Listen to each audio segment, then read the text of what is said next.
we welcome you to the live broadcast session today with Dr. Sunday Adelaja, titled Dear Dr. Sunday. I think they're just coming in, so we'll take time to welcome them. Yes. So this is the segment where we sit with Dr. Sunday and we analyze some of his very interesting letters. So I'm sure you are in for an interesting moment today. So as you join in, please, you're so much welcome. You can say hello, you can say hi, you can welcome the other family members. We are so much excited to have you around as always. So yeah, everyone, you're welcome. Say hello to everyone. Can I maybe greet a few people? Oh, thank you. All right, so I can see Plutonic Togba, Neka Kalu Odofin, you're welcome. I can see Gift Blessing Amos, Newton Nagudia, Jake Oki, you're so much welcome. So, you know the deal. As you come in, please do well to share and invite other friends, invite other people who you think this is going to benefit. So I can see Ronke Badru, I can see Rogokome Agata, Okurere, Godi Okechukwu, Funlola Alabede, Adesola, Agbon Giagwe.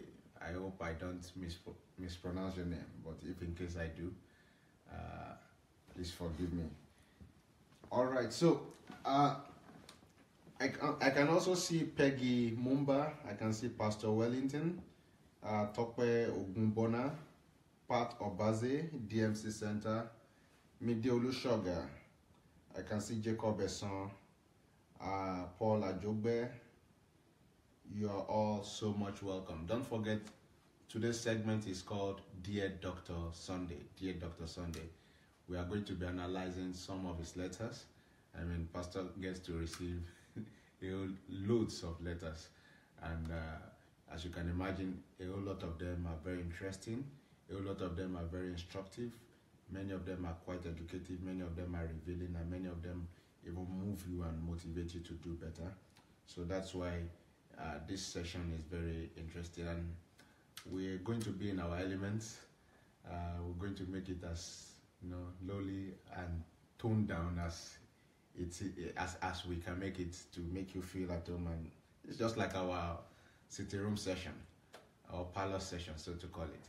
So please, you're welcome again. Do well to invite your friends. I can see Wally Jones, Rochelle White is here. Rochelle White amazingly used to be the first person to join.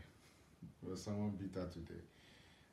Grace Bassa Crawford, Ellen Wellington, Justin Mayo, Adiola Disu, Mufti Longwane.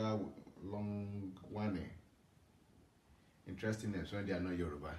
So thank you all so much for joining today. And so let's greet the main man himself. I would like him to say hello to you before we get to start. Pastor Sunday, good evening. Peace. How are you all doing, everybody? We are ready for today. I hope you are all ready. We are ready to share with you some of the letters we have been receiving from our audience, dear DSA or dear Dr. Sunday. Here you are. Welcome. All right, so you've heard from the man himself, the man of the moment, as one of the commenters will put it. So, Dr. Sunday, it's really good to have you here again on the segment, Dear Dr. Sunday. First of all, I'd say thank you for sharing with us, the privilege to be able to share your letters and learn from it, and also have your thoughts on on what has been written. So the last time we're going through one of the letters, we didn't quite finish it, so we just have a recap now, and then we'll continue from where we stopped. Is that okay by you, sir? It is well, yep. All right, so I guess without further ado, we should just get started. So I'm going to read the letter from where we started last week and stop at where we stopped. Then we just have your overview of what it is so far. Then we'll continue from where we stopped. Okay. All right, so I'll get going and I'll read as slow as possible. So the writer wrote in and said, dear say, I want to complain about the sound. Is it okay? Is it loud enough? Dear say, I want to sincerely thank you for all the efforts you put at giving us your book titled How to Make Nigeria the Greatest Country in the World. Maybe you show them the book? Yeah. Yes. So here's the book. How to Make Nigeria the Greatest Country in the World. Just recently, precisely 3rd January 2018, I got 28 titles of your new books, among which is this one titled How to Make Nigeria the Greatest Country in the World. I just finished reading the book, and wow, I must say, of all your books I have read so far till date, because I've read virtually all your books written in English, this well-researched and articulated masterpiece is my best. Now, we have to stop there, and I would like to ask you, you've not read this book. No, I haven't. But what do you think could have been, despite all my other books, at least the ones you know and you have read, what could make somebody to think that there is something in this book that makes it, and he said he has read almost all the rest. Yeah. So what is it what do you think, what comes to the mind of other people like you who has read my other books and also think those are the best? And now we are hearing something else, that somebody else is thinking that really this one is the best. For example, in my own case, that kind of thing would have made me to begin to think that, okay, what is it that could be in that particular book that is? Or what do you think? Or what comes to the mind of readers of my books to now be challenged that no, there is something that is better than what they had read before? What comes to your mind, for example? For me, I think because I've seen a couple of your works, and in fact, some of those I've been privileged to even see some of those who are yet to be out, To be published. to be published, and I would think that with your books, the quality in every one of them is amazing.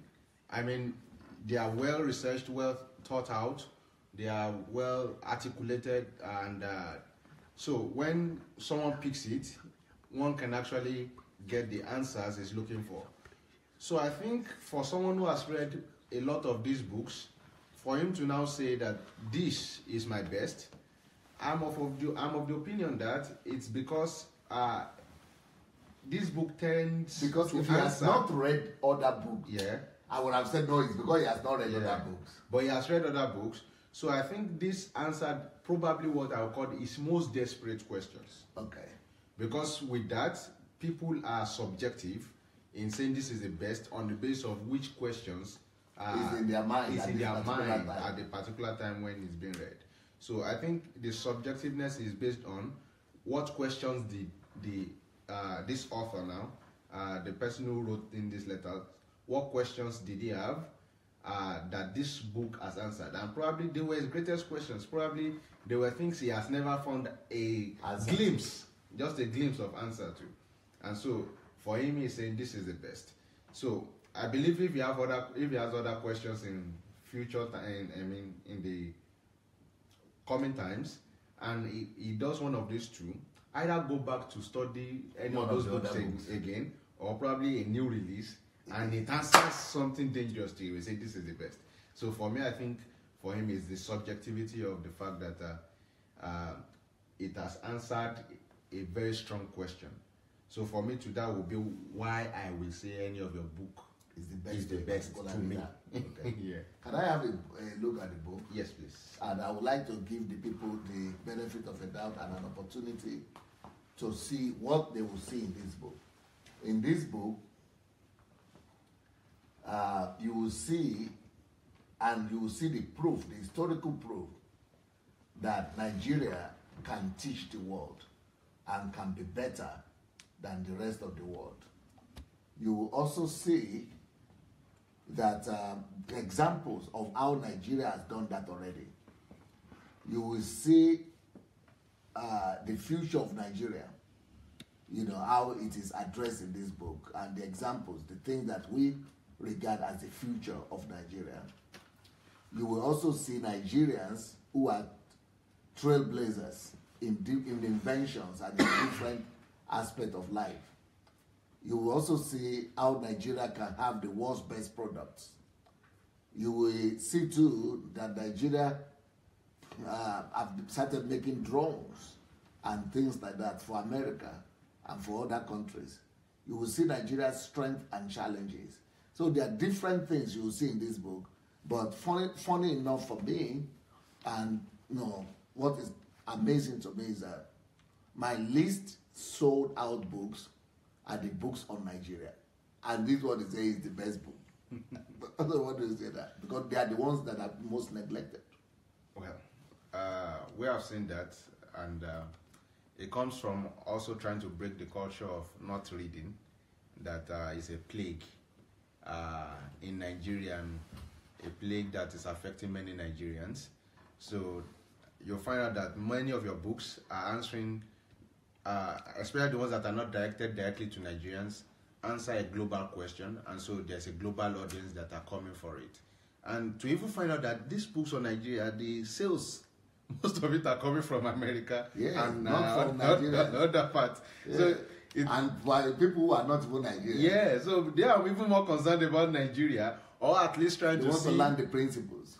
What the principles can be to help other nations and apply them. So it shows us that as it's a challenge, because for instance, to think that America, sir, has 50 years plan for Nigeria, but Nigeria does not even have 10 years plan. So for ourselves. So if this culture will continue, then we can never try to, we won't even get near where we think we want to get to. So in my opinion, we need to change this. We need to read, and before you can train someone on how to read, the person has to see you reading. Because for me as a person, so the two things I saw my parents reading were the things I eventually got reading all my life. My dad was reading newspaper, my mom was reading Bible. So as a kid, I developed reading newspaper, and I developed reading Bible, and the two has not left me till now. So it means for me to be able to challenge another person to read, I also must develop the attitude of reading, and they will see me doing that.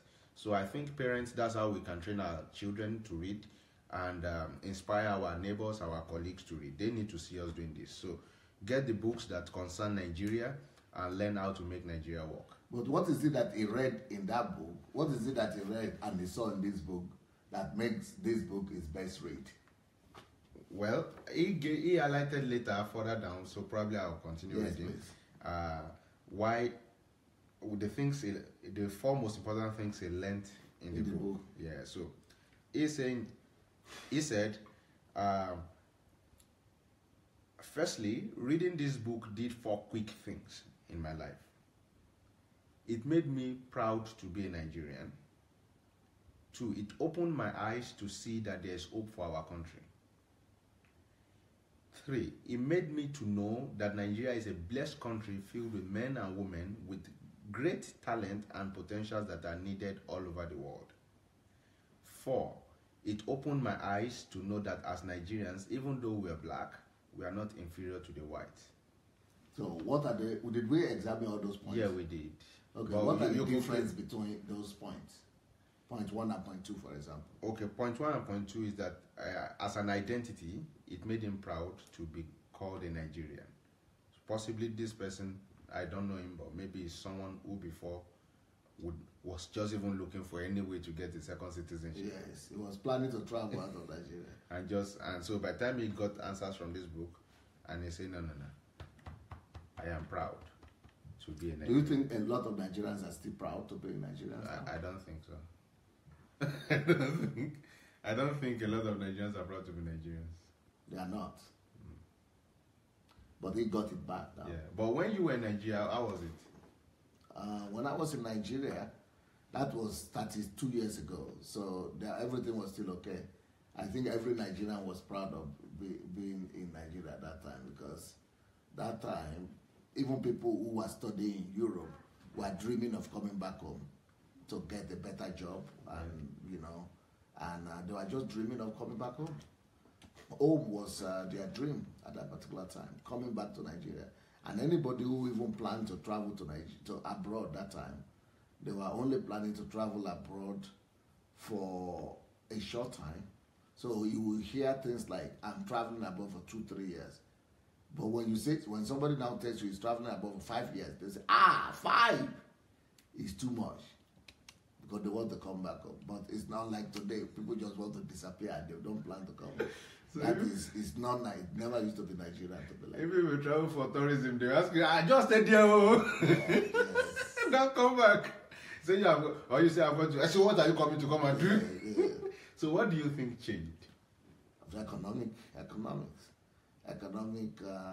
collapse. It is about all the standard of living. The standard of living has fallen, and there is no prosperity anymore. So that's why people, but people just are used to being consumers. People are consuming. Why am I going back when everybody is running away from there and I want to go back? It's because I'm not planning to go to consume in Nigeria. I'm planning to go and develop, and contribute. That's the problem. We have to change the minds of our people from consuming, from being consumers to being contributors. So when you think more about contributing rather than taking, then you want to go and you want to go back there and contribute. Yeah. Yes. So the last time when we were talking, I asked you a question, if you do remember, that I asked you to please give the audience 3 reasons why we should be proud as Nigerians. And you made mention of diversity, enterprise, and energy. Would you like to just briefly talk about it for the sake of those who may be joining us newly? I probably said diversity, enterprise, and energy. And is it energy? Yeah. I wanted to say tenaciousness. You said something.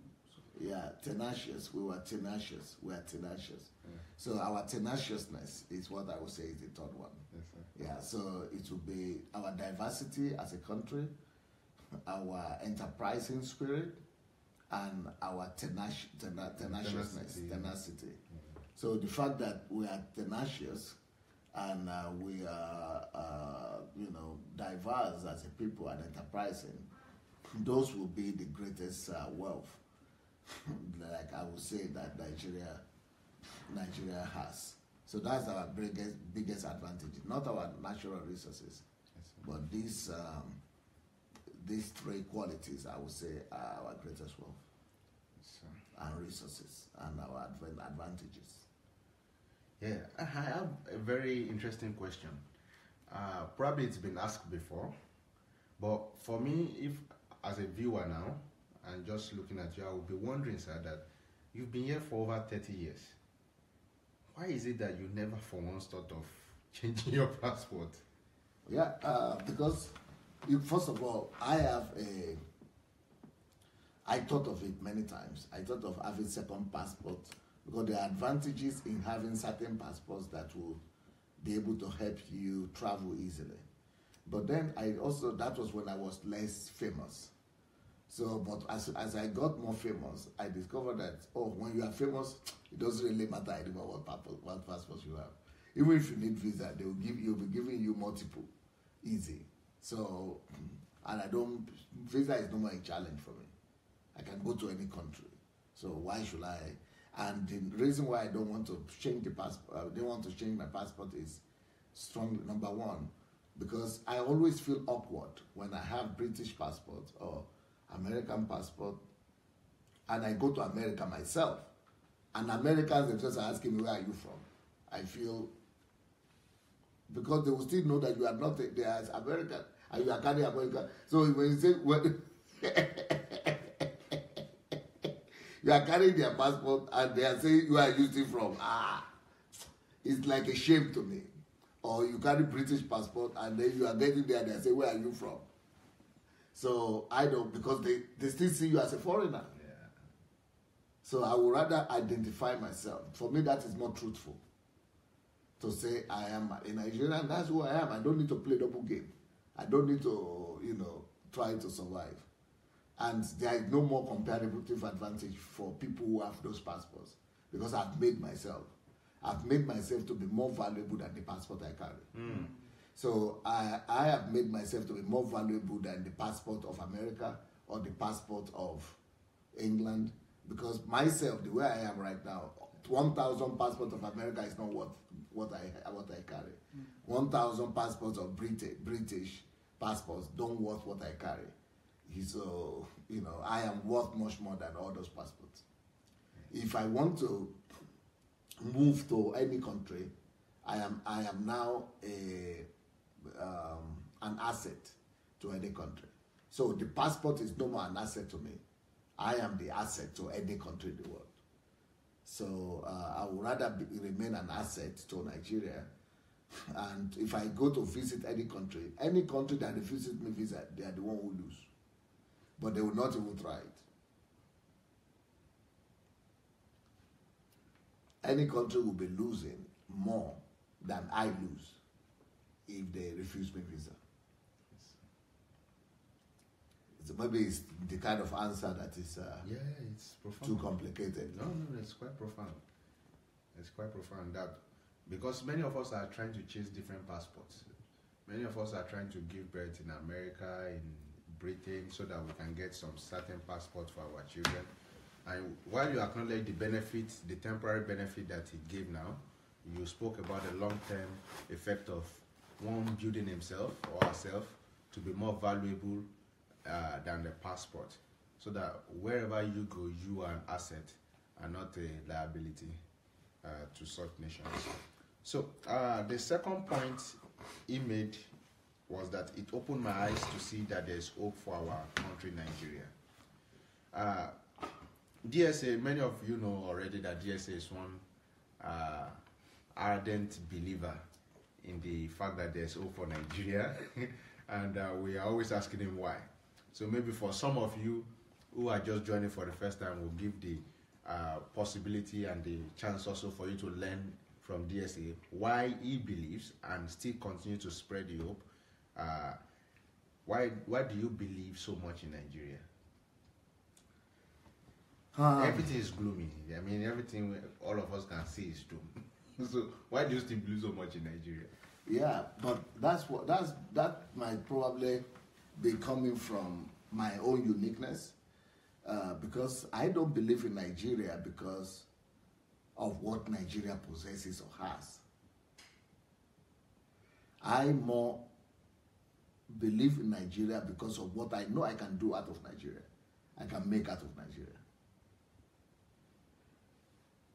So my belief in Nigeria is not in connection with what Nigeria possesses or has. I don't care for what Nigeria has. As far as I'm concerned, I hear a lot of people saying Nigeria is a rich country.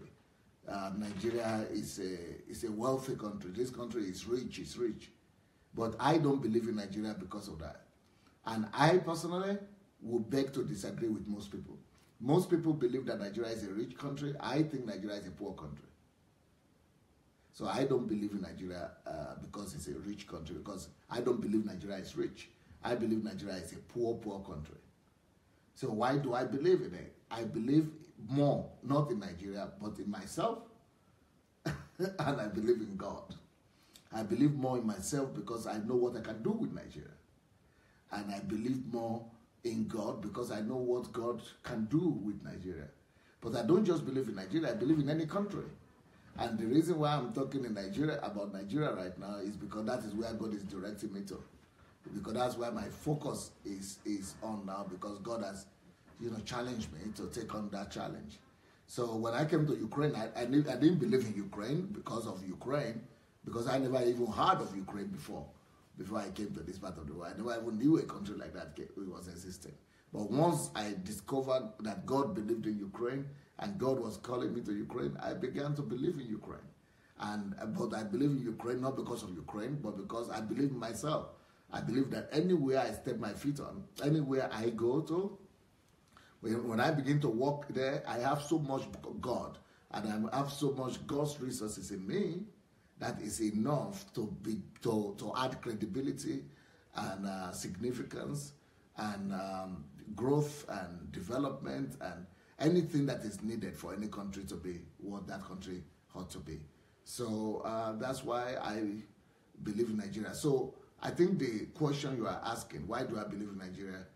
If you expect me to answer it from how normal human being will answer, then you'll be disappointed, because I will not tell you I believe in Nigeria because of our tenacity, or I believe in Nigeria because of our entrepreneurship, or I believe in Nigeria because of diversity. No, that's not what I believe in Nigeria. That I know that those are comparative advantages that Nigeria has, and the potential that she has, that she could maximize to become who she wants to be. But right now, even all those things right now are working against her. So, but that to me doesn't really deter my faith, because as far as I'm concerned, I believe in Nigeria because I believe I know what I can do and what I can bring to the table to make Nigeria exactly what I envision her to be. We hope some of us can develop ourselves and to such an extent where we believe in ourselves and what we can do to transform a nation. Yeah, so you need to comment on what I said, because I need to hear how that sounds in the ears of the people who are listening. Yeah, for me, I could understand it, and that's why I said I need to develop myself. We need to develop ourselves. But how does that come across? So it comes across that if a man would develop himself to the point that he can change a whole nation. No, do you want to tell me that people right now don't think like that? Generally, people don't think. So not too many people will see. No, people are not thinking of how to become a nation builder. Okay. People are only looking for already built nations to move to. So when you ask anybody, any regular person, that question, so they will be thinking of what are the things that this particular nation has that I can see, that I can recognize, and then I can grasp. So those are the things you will say, oh, this is why I believe in Nigeria. Nigeria has raw materials. It has oil. I could go into the oil sector, so I believe in Nigeria. Nigeria has a teeming youth. Oh, I believe that if you teach them, I believe in Nigeria. So people will tell you one or two specifics of what, as someone else will put it, what Nigeria has to offer. To say, now I believe in Nigeria. But you are saying, no, it's not about what Nigeria has to offer. I believe in Nigeria because of what I can offer.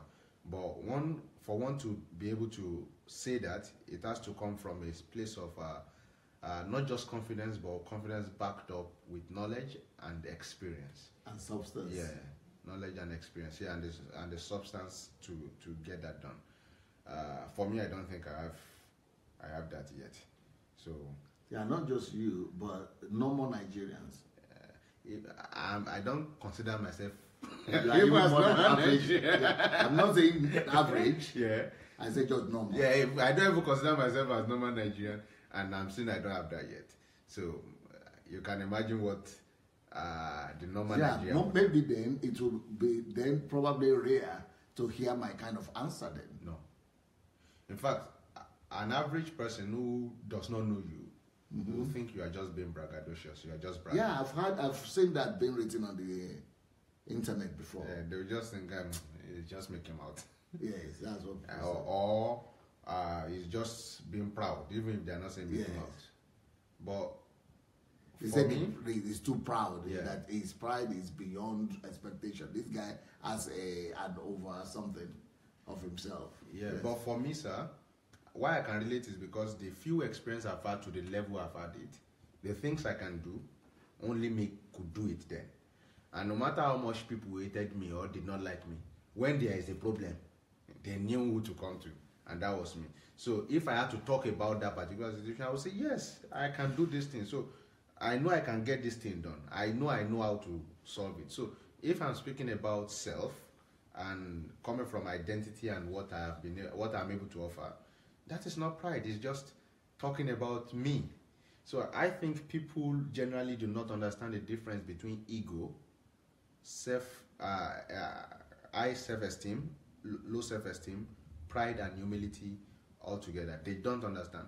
Because when every time a man says I, Bamishai Victor, what he's saying is ego, Bamishai Victor. So when we read in the Bible, I, Paul, it's saying ego, Paul. That's who you are. You're just talking about who you are. So who you have become is a person who can transform a nation, a strategist, a national transformation strategist, a person who you've done it before, you still have the keys, you just look at the climb and you draw out the formula, and you know this. So when you say that, where is that my book here, the big one? Yeah, that's it. So when that's just an example. Yeah, when you say that, you know exactly what you are saying. How many people have written a book like that? Show them. No, not fake, but public. Okay. And content. Yeah, because I have been able to go through this book. I've skimmed through so many times, but I just discovered, like I was showing you, how I'm going to just go through it perfectly. And to see the examples there, the practicality of this book, oh God, it's mind blowing. Because I've gone through it, so I know exactly what this book contains. This book will not just show you what it looks like. I think this book will take you to the part that Pastor Sunday is talking about himself now. Why can we say that? When you look at this book, How to Build a Civilized Nation, this is one. And you look at this book, Nigeria and the Leadership Question. You look at this, Africa, how Africans brought civilization to Europe. Only God Can Save Nigeria, the myth, and so many other books like that. Was written by who? Discover the purpose and calling. It was written by who? Then we come down to say, okay, it's this man. And that is not all he has to write. So then, at least 100 like this. Yes, then if by just random sampling or even checking and analyzing data, I'm able to deduce just scientifically that if a man can produce this and that's not all of what he knows, then he must be up to something, and I better believe what he says if he says I can do this. No, what about even the pedigree? Yeah, let's not even go, because those ones are already there. Let's talk about the things that are even probably not seen. Yeah. So because what you've done is there for us to say. We've seen the Orange Revolution, we've seen the Parliament, we've seen people who have been produced, how a drug addict passed through mentorship and became thousands. Not just, people who have been brought from zero to nothing. People who are, quite a lot of people who have come and passed through you and have become something. So you know exactly what you're talking about, and I think it will be even easier for you when you go to Nigeria. Of course. In my own opinion. Of course. In my own opinion, because home will always be home, no matter how far you've gone. Yeah. Yes, so that's my own opinion. So this is you are talking about who you are and what it's there to see what you've done, what you've written to talk about what you want to do is there. And come on, this is just, you saying what you can do is who you are. So, but for someone like me, I'm still sitting there and say, oh, I'm still young, I have quite a lot to learn, I can't make such an audacious statement. What I can say now is I know how to transform a nation in terms of the overview, in terms of values, but to go into the practical step of, let's say, economics or a structure of leadership and how to, I don't know those ones yet, and those are things I need to learn in the coming years. Those are things I need to, but you know them, and so you can say that. So for me, that's why I need to get and digest these books and talk to you more, and I believe I'll learn so much more. So, but each time I hear people ask, even people, there are a lot of activists in Nigeria. Some of them are running to be presidents of Nigeria right now. A lot of young guys are trying to be president of Nigeria now, which I commend. And but most of them always address this question: why I believe in Nigeria. And they always say, oh, we have raw materials, or we have manpower, we have people. But for me, those are even negative. All those things they're mentioning, they are negative. Yeah, I believe so, and I believe... If you want to say Nigeria has manpower, that's why you believe in Nigeria, I will say, I will prove to you that we don't have it. If you say that Nigeria has population, that's why you believe in Nigeria, I will prove to you that that's negative. Even though there is positive aspect to the population. But the way we have it in Nigeria now is negative. If you say we have raw materials and that's why you believe in Nigeria, I will prove to you that that is negative too. So anything you want to mention for me about Nigeria, for me it is minus. Everything is in minus now. So I cannot be using something that we have right now to be the basis why I want to go back to Nigeria. Cannot be everything is... It cannot be an extrinsic factor. Yes, because everything is negative. But so that is why anybody right now who is saying they want to run to be a president or they want to restore Nigeria, and they are basing their argument on what Nigeria has, that's why they believe, that's why they think Nigeria can be great, they will fail. Just like Buhari failed. Even though he has integrity, he has passion, he wants to do something great, but he's basing his passion on what Nigeria has. That's the place of failure. Yes, I believe so. And one of the reasons why I believe so is if one should use just the Ajaokuta steel, the steel industry in Ajaokuta, and even though it's a resource, it has failed because of the complexities and the intricacies involved. A lot of people are trying to manipulate. So Nigeria has the stuff, but there are forces you still need to fight. There are systems you still need to put in place. And it is not the raw material that will put those systems in place. So the raw material cannot be the basis for my belief. The base for my belief has to be what I know about how to put a structure in place that can convert the raw material.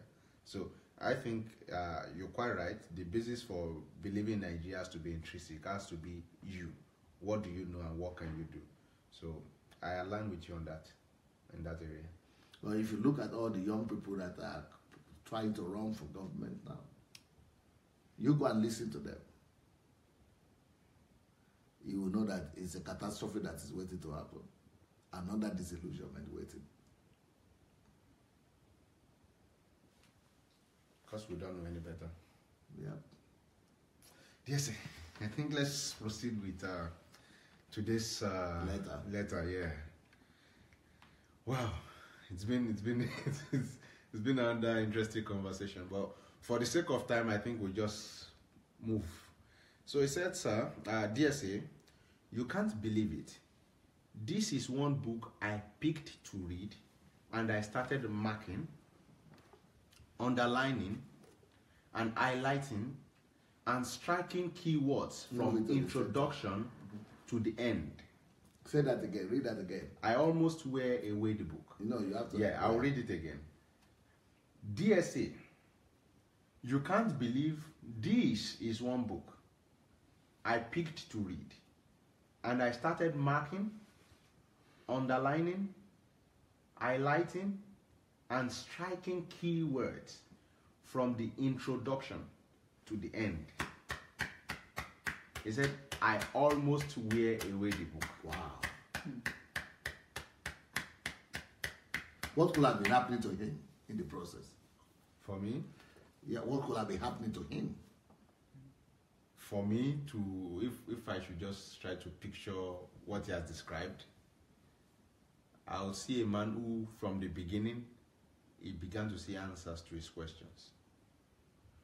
And probably through the process of reading, some of the things that he saw brought again new questions. And when he was reading again, saw answers to them. You know, when one is so curious that, okay, you say this, how to do this thing, but you are now like, if I can do this thing, okay, so how will be this one? How will, and okay, let me shall continue. And when you continue, you say, this is too good to be true. But how can this one now work in this one? And now, okay, let me continue. And you continue reading and you see and down. So I think it can come from a place of forming a whole cascade of cognitive analysis and question and answers, and that vicious cycle when you're reading. So what are the things he said he did? So for him, the 4 things he quickly did to him. Oh, that he did to the book. He started to mark, underline, highlight, and strike keywords. And it started from the introduction. It's not even chapter 1. Start from right from the introduction. So if you are wondering which book are we talking about, is this one I've been putting to your front since morning. And that's How to Make Nigeria the Greatest Country in the World. So how to make Nigeria the greatest country in the world. Some people might think you are just bluffing. With that kind of title, that's what most people will most likely think. That the greatest country, it's a bluff. You are just it's just like a selling tip. Well, the author until somebody starts testifying. Who wrote this letter, he begs to differ. Yeah, because that's why I think it's no more the author that is begging to differ now, the reader. Yeah, the author of this letter. Okay. Of this letter, the one who wrote in this letter to say thank you for writing this book, begs to differ. He thinks this is the best you've written. And he said you've made a lot of your research and they are well articulated. So that's what he thinks. And he also is of the opinion that this book needs to be read by everybody. In fact, while we continue reading, you'll see some of his advice and suggestions to you, and I think they are quite relevant. Okay, so what are the things he said? Yes, sir. So he said, secondly, reading this book gave me a clear understanding of why many Nigerians are asking that you come and contest election in Nigeria as president. But the problem is that the ones who are telling me to come and contest Nigeria president, they have not read it.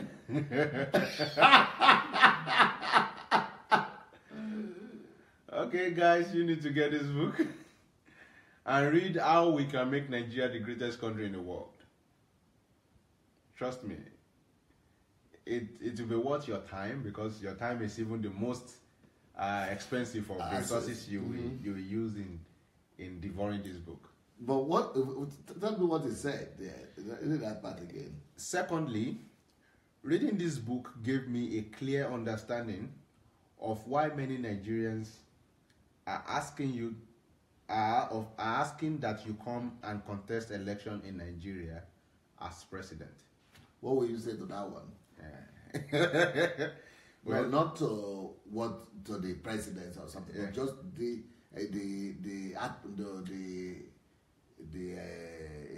move. Yeah, yes. So I think this is the point a man gets to and say, if a man can write this, then he definitely understands how nations should work and how a nation should be built, how nations should be built. So I think in reading that, he could picture your mind and picture. I'm writing another book that's going to be called Why Countries Fail. It's going to be as big as that. Where is that big one? It's going to be as big as this one. Show them the bigness, the thickness of it. No. Yeah. Show the front. The page. So this is an average book. Yes. So I'm bringing it beside so they can compare. So that other one, Why Countries Fail, should be as big as this other one. Should be interesting. No, the reason I mentioned that is because you said anybody who can write a book like this one, yes, must know how nations function. Function. So that's why I was saying. Yes. So I hope he is watching and should be getting ready for that one. Another double dose. So he's saying that reading this book now gave him a clear understanding. So he could picture your mind through the book. So for me, if I was the one who came to such a conclusion, it would be because yes, I saw through your mind, and I saw you fitting as a round peg, fitting the round hole of presidency. And you know, presidency is not just about the position, it's about the influence, the leadership, the foresight that could be given, the groundwork that could be done for the future. So, and he possibly saw all of these attributes in your thought as the author of this book. So I think that is why he said that. But what would you say to that, sir? First of all, I don't think that presidency will do justice to me, to what I know. Yes, the presidency has its own place and comparative advantages to become a president. You might be able to do some things that you might not be able to do otherwise. But in my particular situation, in my particular case, I think presidency is going to be a big distraction to me. I think presidency is going to be a demotion to me. I sincerely believe that presidency will be a demotion. So many people have been telling me about presidency, and that some people have even seen the vision. Some people believe that God has spoken to them. Some believe that they have the revelation. So, I mean, these people don't even know each other. They don't even know one another. They are coming from different backgrounds. And you cannot just be saying everyone is delusional. So, since I cannot confidently say all of you are just crazy, I know some of them are too serious to be crazy. And then I gave God some conditions. There are conditions I've given to God. So if those conditions are met, then God will be the one himself to drag me to do it. I have learned in my little life to say never say never. But right now, I see presidency as a big distraction and demotion to my ambition. But what they are saying, if they are talking about presidency just from the point of view of what I know, yes, I have the exact understanding of either he's a president or not president, but how anybody could build a country and fix a country. If it's by that understanding they want to say presidency, yes, that way that one I can say I know what it takes and I know what it entails to be able to build a country. But I don't even think presidents know what I know in that sense. Some of them might know, but not too many of them might know what I know on how to fix a nation. Yes, sir. So he continued by saying, yes. He continued by saying, I want to agree with them that you... No, you have to start by... Yeah, okay. Read. Secondly, reading this book gave me a clear understanding why many Nigerians are asking that you come and contest election in Nigeria as president. I want to agree with them that you do that because going through this book, I can see the heart of a man who truly knows his country, the people, and their way of life. You say you agree with them? Yeah. I know. I can't believe it's surprising you. I've not read that part because I know him. I know that he's always agree with me that it's not my place to be a president.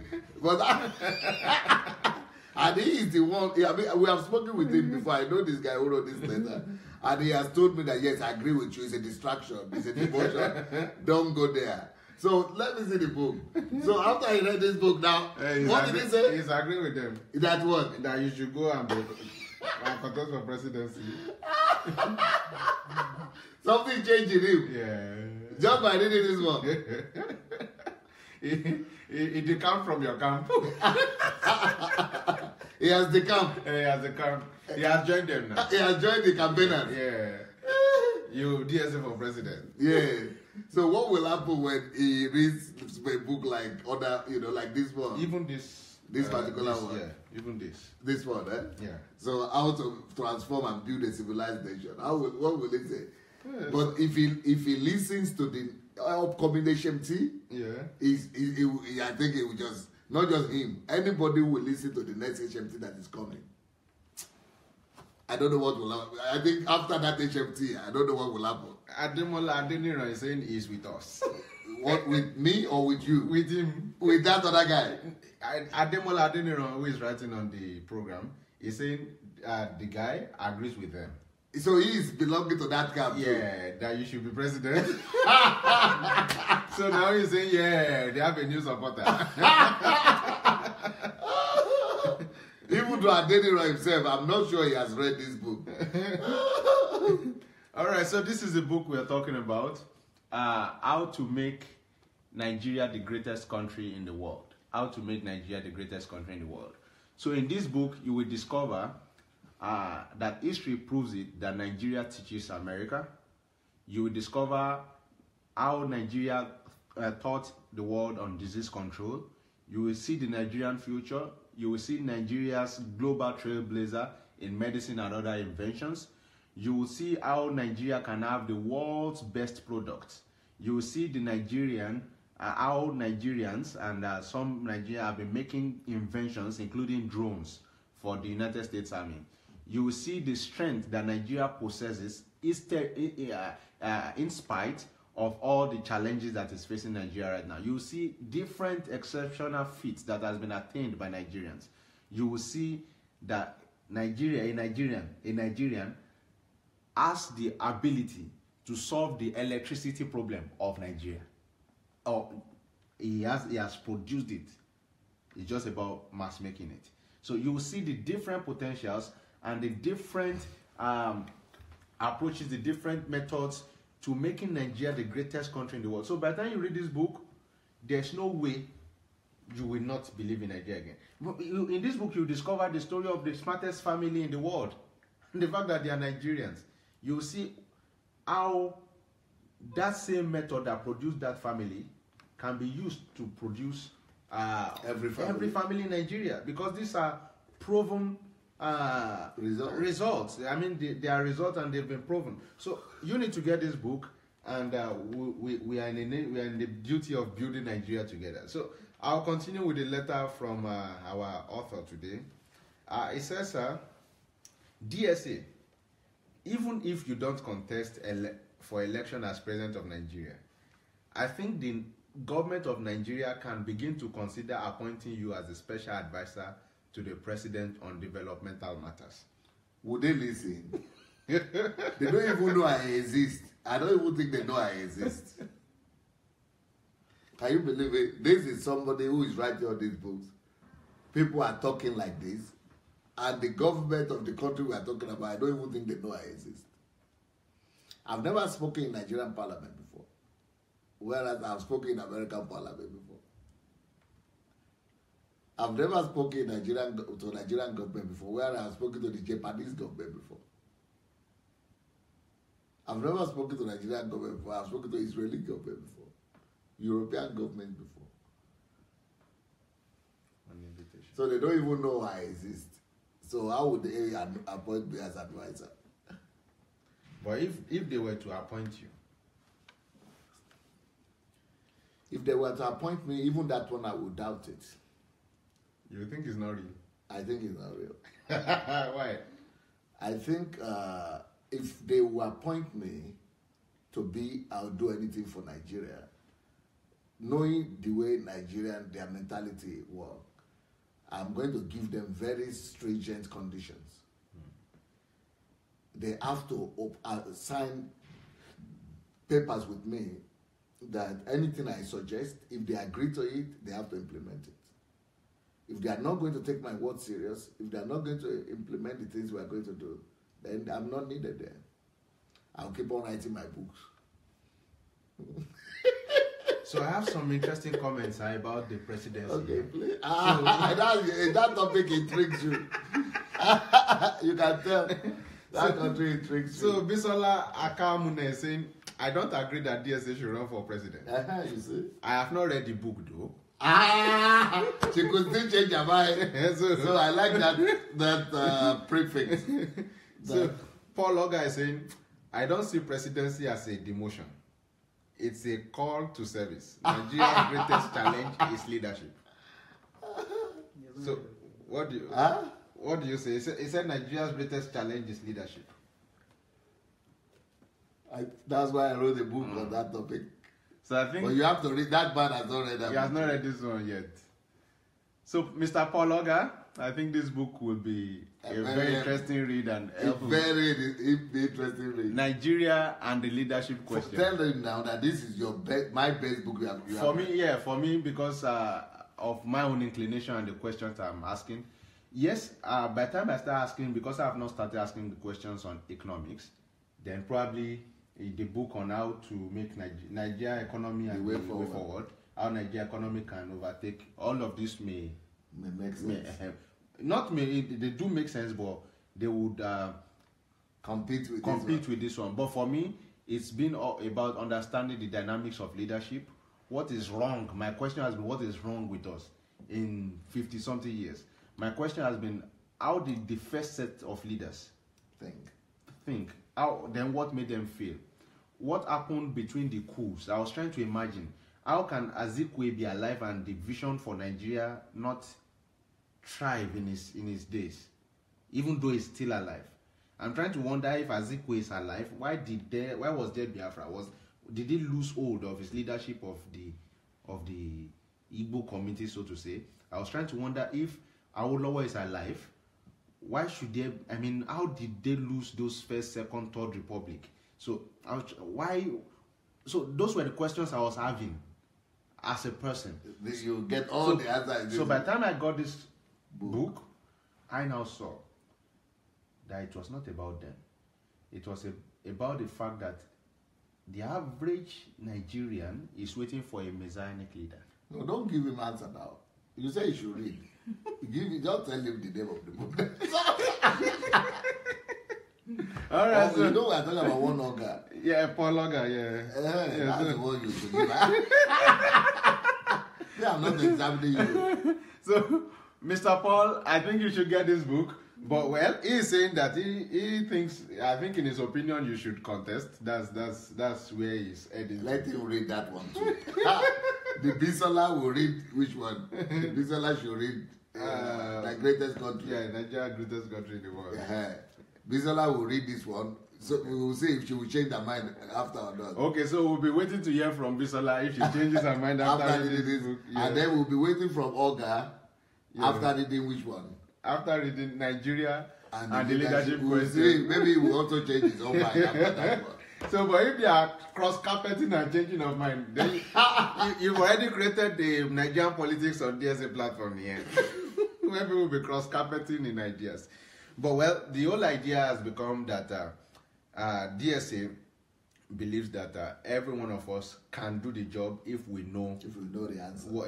Exactly what he knows. And he wants us to know what he knows. And that is why he's writing all of these books to put out his own ideas, his ideologies, and answers to the questions that Nigeria portends. Yes. So what would you call DSA if not president? I think I have things I call myself, but not president. What would you call DSA apart from if not president? I think I'm a philosopher more. Yeah. Yeah, I'm a thinker. I think I'm a thinker, philosopher. Maybe nation builder and something like that, more than a president or a politician. I don't like to associate myself with politics. Anyway, I'm here. Yeah, so I will see you as a philosopher. I'll see you as a philosopher. And I think you are betting new ideologies for our country, Nigeria, and for the world. So, so basically, you are in the rank of the new age philosophers. But what you have also done and what you are doing is that you are bridging the gap between contemporary philosophy and modern philosophy, and then you are birthing yours. So I think that's transcendental. So I'll call you a transcendental philosopher. That's what I also. Is it pastor? Some people will say I'm a pastor. Yeah, to some people you're a pastor, but that's not the general. So generally, the idea is that you are a thinker and you're able to birth ideologies and ideas. What I discovered just recently through this live broadcast is that some people are calling me teacher. I never even knew that I was a teacher. You did discover some people are calling you. I never even call myself a teacher. Let me tell you one more that people are calling you. What? And you talk about that one. Some people are calling you daddy. I've not heard about that one. Your mom now. So for DSA it's everything, but on this platform, the DSA does not do that deal. So for so many people, some people writing when you read the comments just see that Adelaja. Okay, a friend came to my house yesterday. He did one of the jobs I gave to him, so I wanted him to come and show you some of the piece. So I was like, when are we going to see that? Adelaja said, who?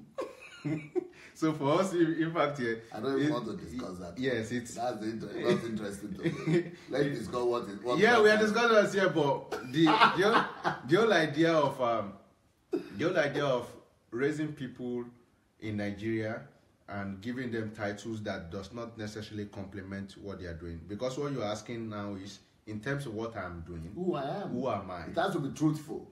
You understand? But for it, in Nigeria, the way it has become is that so far you can have some sort of official position above somebody else, then you deserve to be called some titles that you are not. So that's why I brought that in, though it came on a platform of humor. All right, so I would like to continue the letter. So I will rephrase this paragraph and then, I will read this paragraph again and then we'll move on.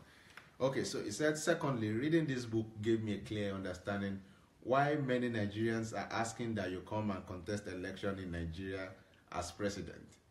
I want to agree with them that you do that because going through the book, I can see the heart of a man who truly knows his country, the people, and their way of life. But I have a question here for you. He said you know the country, the people, and their way of life. But for you, how would you respond to that, knowing that you've been out of the country for how long? 32 years. And we know that every generation is about 25 years, and things change within at least a generation. So how is it that you are still in touch, if you agree with the statement? How is it that you are still in touch with the way of life of the people, that you can write such an interesting piece? I mean, so much so that you can write such an interesting piece that is touching the mind and the eyes of the person who is actually part of that culture. Who is living in the culture. He said, I know the people. Yeah. You know the people, the country, you know your country, people and their way of life. No, maybe that's his own impression he got from reading this particular book. But if he reads my book, I think there is a book there. I don't know if it is there or not. Maybe somebody could find it for me. The Calling and Purpose of Nations. So if he reads my book on the calling and purpose of nations, how to discover the calling and purpose of nations, he will probably come to the conclusion that I also know the country, the people, and the lifestyle of Englishmen, Americans, Germans, and French people. Because anybody who will read that book will think that I'm a French. In fact, even French people will come and begin to tell them about their country. English people too, Americans too, Germans too. I begin to tell them what they don't even know about their own country. So knowledge, you know, there are some white people that know more about Nigeria than Nigerians. Sure. And there are some Americans that know more about Nigeria than Nigerians. So that doesn't mean that they are citizens or they are living there. You don't need to live there. It's just about studying. You just need to study. You just need to equip yourself. You need to be able to, you need to be, well educated. You need to be well grounded and well read. So while I am a person that is well read, I would not give myself that compliment. I would not give myself the compliment that I know the people of Nigeria, their lifestyle, and whatever again, I know the their people, way of life, their lifestyle. Yes. your country, the people, and their way of life. Yeah, I don't think I know. I know. I don't know enough yet. I will not give myself the credit that I know Nigeria enough, or the peoples of Nigeria enough, or their lifestyle enough. I don't think so yet. I think if I need to go back to Nigeria, and the way my own way of knowing things is different from all other people. I have to know. For me to say I know something, I have to know it in such a way that you will only find a human being in the world that knows as much as I do. And I cannot say that about Nigeria right now. What I know is good enough, more than an average person. Yeah. Even in the book of the Nigerian the leadership question, many people who read that book, they say, this is the history of Nigeria. Now, everybody should go to school. Everybody should be reading it. People don't know it, what I read in that book. People are saying that book has given them more of the history of Nigeria and they never even knew these things. But for me, that's just still elementary. For me to really know Nigeria, I must know, to say I know Nigeria, I must know it like I know my wife. That's what I would say I know. Well, interestingly, there was a night where with you were giving us a download of the Yoruba. Yeah, not just Yoruba. Yeah. And for me, even though I've been there, I grew up there, I didn't know those things. Yeah. And I will practice. What I know will be better than what most average individual know. Maybe 90% of the people in Nigeria don't know what I know. Even people who call themselves professors in those subjects, they might not even know what I know. But still, I don't say I know.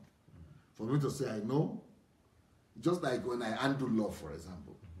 So a pastor, a bishop called me recently and said, there is no human being on earth, living and dead, who has ever done such a thorough dissection or analysis of law like you have done. Dead or living. And that's where I like to approach stuff. When I talk about how to discover who you are, who am I? People say they have read Miles Monroe's book, they have read this, but they will never get it so clearly. Or when I talk about the kingdom, when they listen to my kingdom series finish, they say, now they got it.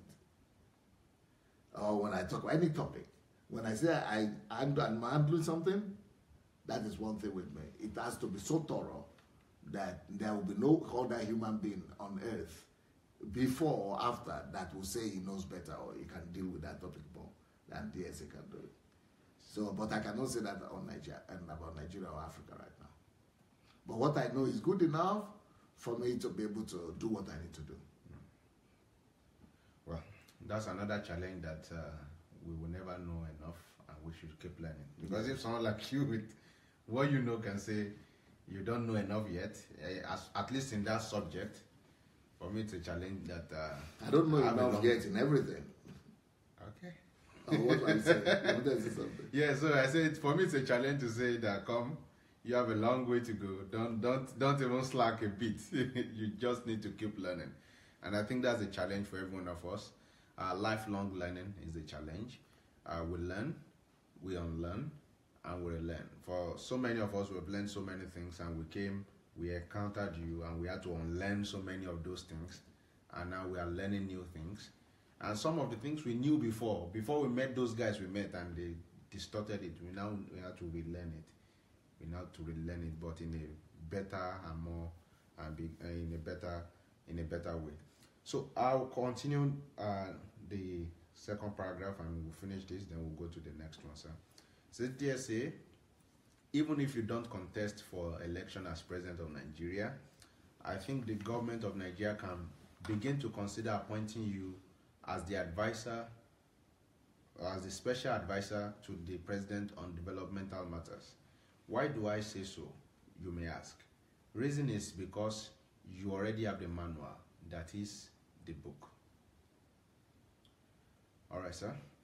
So he's saying the next part is, the following are my deductions, recommendations, counsel after reading this book.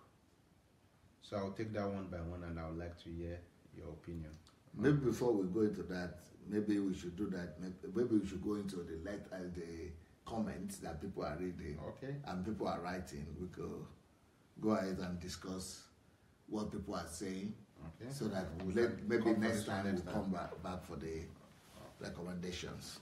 Okay, sir. Yes. So it will be good to read people's comments and see what are their own thinking and opinion of today's. Let's hear what they are thinking, what they are saying. Yes. So. Yes. I can see someone here. When I was talking about daddy, someone say I've seen a lot of daddy comments, but someone say we don't want daddy here. And another person saying it's important. King S is saying it's important that men stay in the confluence of their calling. From the main of his calling to the Gentile, he shaped the ideologies of nations. Samuel Audu is saying no. So what is my own calling? Your calling? What would you say your calling is? So because the person is saying stay in the calling. So for example, if I had said my calling is pastoring, so I had have stayed there, all these things would have come out. I think you have a book like that. It's your calling. I want to hear what you are reading about Audu. Yeah, Audu say no offense, my brethren. Only DSA has the key to fix the Federal Republic of Nigeria plus Africa. And Jane Munsaka said, knowledge is power. That is why DSA puts emphasis on self-education.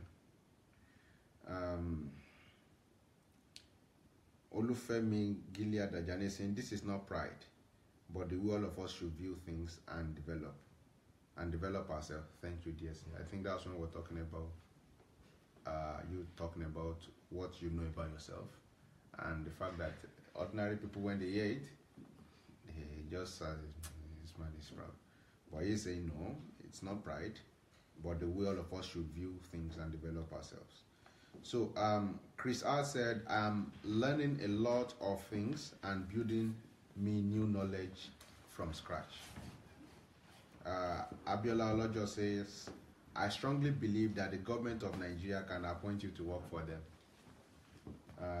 And we have Ademola Adeniran saying, what we are thinking is simple. Be our president and make Nigeria great. So that's what they are thinking. yeah, what we are thinking is just simple. Just be our president and make Nigeria great. Then Taiwo Ifeson, I say, no, DSA should not dabble into Nigerian politics. Wow. So what other comment do we have here? Crystal says, I don't see DSA as a pastor.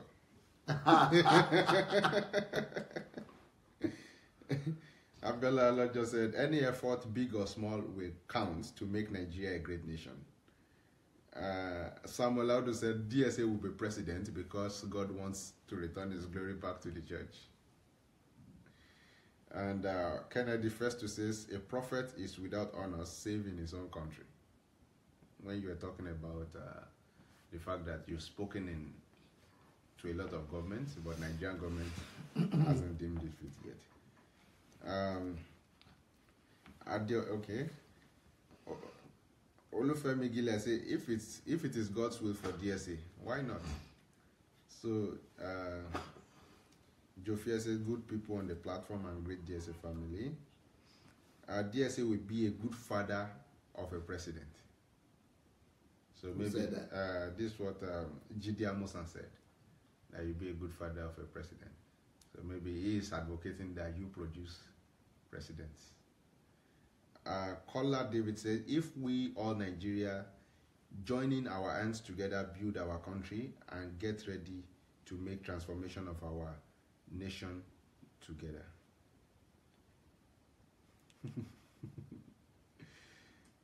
Grace Awasa, the name of the books, okay, are not shown. Okay, so we'll show them, let me show them the books again. I will show you the book we are talking about. Grace Awasa, I hope you're still on. So the book we were talking about is How to Make Nigeria the Greatest Country in the World. How to Make Nigeria the Greatest Country in the World. But good enough, this is not the only book Pastor DSA has written about Nigeria. We also have a couple of books here, and I would like to show some of them to you. We have Nigeria and the Leadership Question. Nigeria and the Leadership Question. Nigeria and the Leadership Question. So you can see profiling solutions to Nigeria's leadership problem. So if you want to find out about how Nigeria can solve the leadership question, this book. Yeah, you tell them that you feel this is one of the best. Yeah, for me, this is one of my favorite. Yeah, this is one of my favorite. My best so far is he has not released it yet, but this is one of my favorites that is out for now. For Nigerian topic. Yeah. No, even generally, but on Nigerian topic, this is the best that I have read. Yeah, so far. And we have how the Nigerian economy can overtake the American economy. So this, for me, after I'm done with this phase of my life, is the next chapter. I think it's coming earlier. Probably by May, I will start that on the whole set of questions. So only God can save Nigeria. What a myth. I remember there was a man who read this book. Say it's a myth. That only God can save. I said no.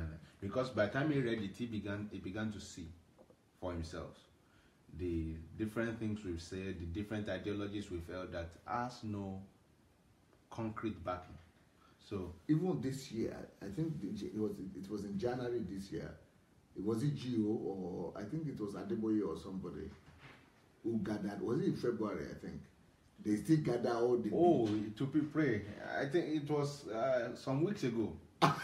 Just some weeks ago. To do what? They were praying for Nigeria. For what now? For God to come and save Nigeria. God to come and save Nigeria. Yeah. It means they are doing. They need to get this book. They didn't read it. They didn't read it. They've not read it. They've not read it. So. And after the prayer, what has happened? Nothing. And to know that this is not even the first time they are praying it. This is not the first time they are praying that prayer. Before they pray, they was. All of the ones who've been praying since 1960.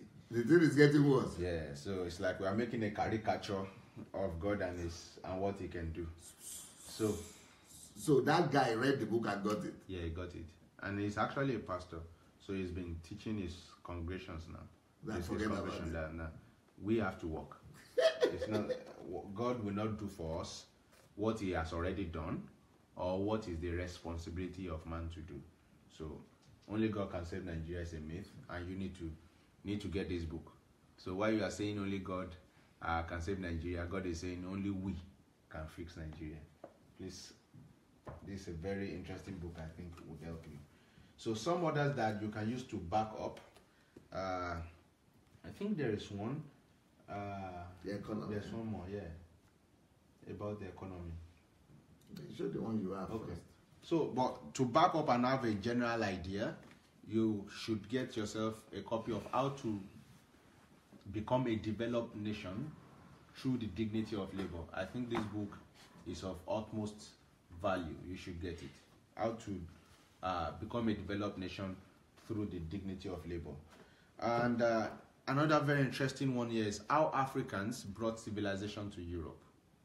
How Africans brought civilization to Europe.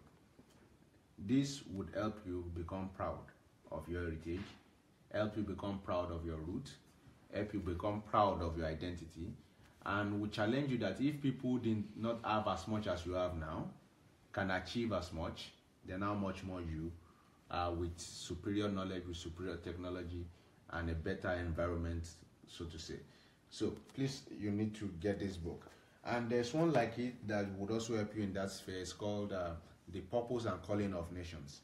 So when you discover the purpose and calling of Nigeria, then you would know exactly why Nigeria is. And when purpose is known, then use is maximized. But when purpose is not known, then abuse is inevitable. And then this one you should get is How to Transform and Build a Civilized Nation. Trust me, this book will show you just how this thing is done. It will show you how to build a civilized society. It will show you the role of quality, the quality of a person in building a healthy society. I think a lot of comparisons were done between a healthy society and Animal Farm. Animal Farm Society. I don't know how many of you have read the book Animal Farm by George Orwell. So you'll see how things work in the healthy society and how things work in the animal farm, and which role you have to play in getting it done. So it will also bring out the love for the fatherhood of the nation that is in you. So by reading this book, you will discover what is your own role to play in the greatness of your nation, not just Nigeria, but any nation in the world.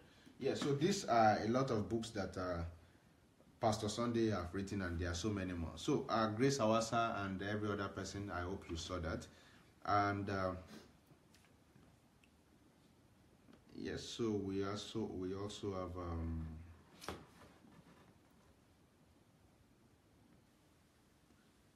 Crystal said the work that God has for you is beyond presidency, but if it is God's will, so be it.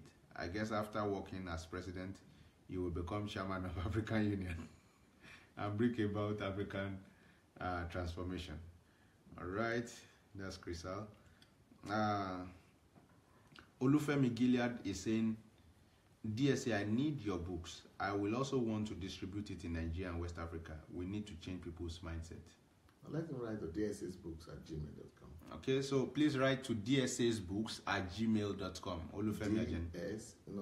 Say it in a way they will. dsasbooks@gmail.com. dsasbooks@gmail.com. Please write and find it out.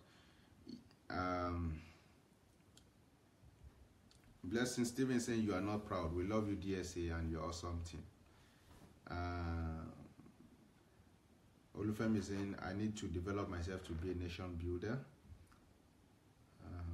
Gift Amos Blessing saying the people that believe that Nigeria is rich country, they focus on natural resources and mineral resources with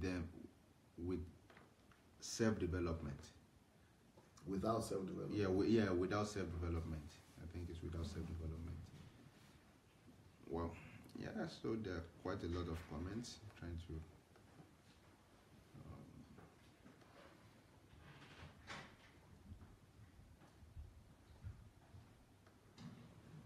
okay, so let me see the more recent ones.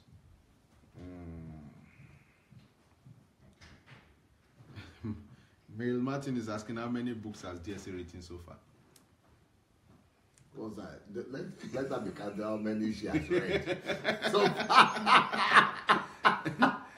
let her be counted how many she has read so far. Let her leave me alone with what I write. All right, so what I write is my own pride. Our own pride should be how many she has read out of them all.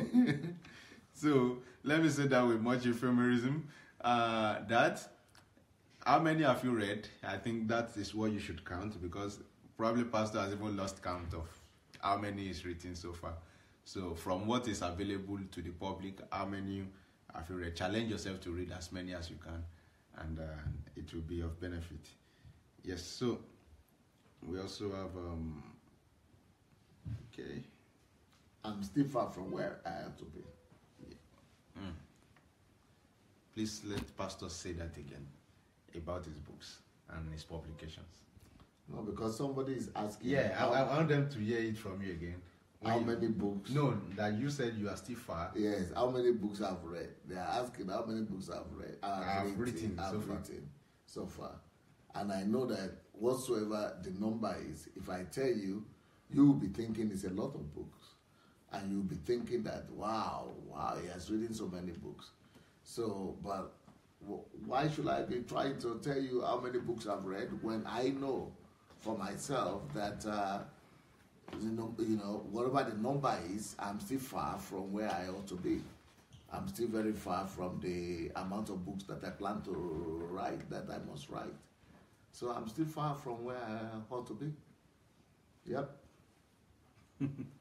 Yeah, so someone asked the other, can I get all the books from DSA Direct, please? Yes, when you write DSA books, DSA's books. Yeah, DSA's books. DSAS books.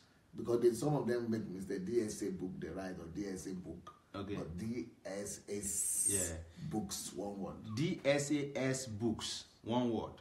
DSAS books. DSA's books at gmail.com. Then you'll be given further directions on how to get the books directly from DSA. So someone here is of the opinion, sir, that my own take is for you to continue in spiritual matters. Don't get involved in Nigerian politics. You are too pure to be stained. Do you want to comment on that? No, well, it's just in agreement with what I'm saying, that I'm not, I see it as a demotion and as a distraction. No, but this one is saying you are too pure to be stained. Well, we'll see. All right. So thank you so much, Crystal, for helping us write that out. So that's DSA's books at gmail.com. Yes, so I guess we've followed most of the comments that are here. Some people have the opinion that you are definitely the president of Nigeria. They are so sure. And it's what are they saying about it? Yeah, they said DSA is definitely be a president of Nigeria. Will be. Yeah. Will definitely be a president of Nigeria. And Nere Chukwu is saying, God bless you, sir. You're such a wonderful person. That has to be God for that to happen. First of all, let me say that I have conditions that I have set before God, the fleas that I have put before God. God has not spoken to me that I should be president of Nigeria. But what people don't know is that since I was 19 years old, people have been telling me that I will be president of Nigeria. And people have been calling me to go and contest for the president since I was 19. Because when I was 19, I left Nigeria and came to Europe. But when I was 19, I was when I was in Nigeria, I never even thought about that. Because I was in my village and I never even have any idea. I needed to survive. Just survival was what was troubling me, and to get admission to university. But as soon as I got admission to university, I came to Europe, and then somebody invited me that, they are going to have Nigerian Students Union, Nigerian diaspora in the former Soviet Union. So I came to that student union or something, and I saw, they were all big people, they've been in Europe all these years and all this, and they were all talking. And I was seeing everything clearly. I could see everything clearly, what they were confused about. I knew exactly what are the answers. So I just raised up my hand. They said I should talk. So I spoke and I gave all the solutions to what was troubling them. Then that was after that people started coming to me that you need to go and become president of that you must become president of Nigeria. That you should go and contest. But I just say, oh, interesting. Maybe I said, people in Nigeria like people who can talk. But I know I didn't take it serious. But since then, I've discovered that, I am even much more worth than any president right now. Yes, and but to be president of Nigeria, that has to be God. God has to intervene. Right now, like I said, I think it's a distraction and a demotion for me. Yeah. But someone is even of a very interesting opinion. Okay. He said he thinks, no, DSA should be Director of National Intelligence. What is that about? So, I don't know the angle the person is coming from. Intelligence, maybe he's talking about not intelligence and secret service. So that's what I don't wisdom. know. I don't know if it's the intelligence of cognitive intelligence or intelligence in terms of secret service and gathering information and different data to help secure Nigeria. So no, I think it's the other one. Okay. So another person saying a great teacher, and they're saying DSA. Another one said, Jane said, DSA is more than a pastor. All right, so I think we would have to hang it on here today because we have some 30 minutes before the next program comes in. So let's allow you have a breather. It's been a very nice time, a very awesome time with you here on Dear Dr. Sunday. And I hope we'll be able to have another session. I invite you for Thursday, sir.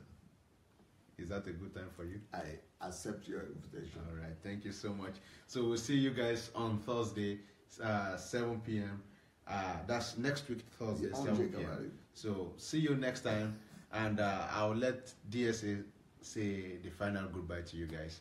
I'm your host, Bamishai Victor. Okay. So I hope you people have enjoyed our session today. And Victor had just invited me to next week, Thursday. So I think next week, Thursday, we'll be back to continue with this session of Dear DSA. Thank you so much. If your life has changed and you have been impacted one way or the other, please write to us. Tell us your testimony. Tell us what book you have read and what are the changes that have been happening to you. And you could also tell us about, just let us hear your story. Maybe we'll read your letter one day. Peace. We'll see you in 30 minutes.